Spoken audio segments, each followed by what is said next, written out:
In Beas Manufacturing version 2021.03, it is possible to consider item versions in material resource planning.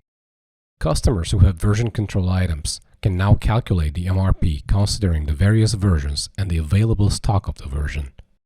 Each version is treated as an individual item. Please note that this only applies to items managed as batches or serials because stock by version can be calculated only in this way. We have added a column named version in the requirements section of the order recommendation window.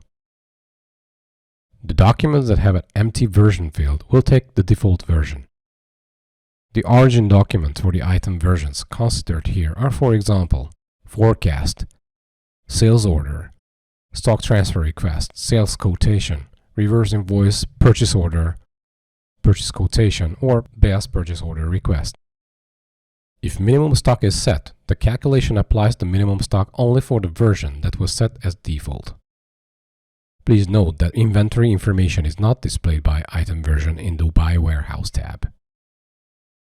We hope you found this information useful. Thank you for your attention.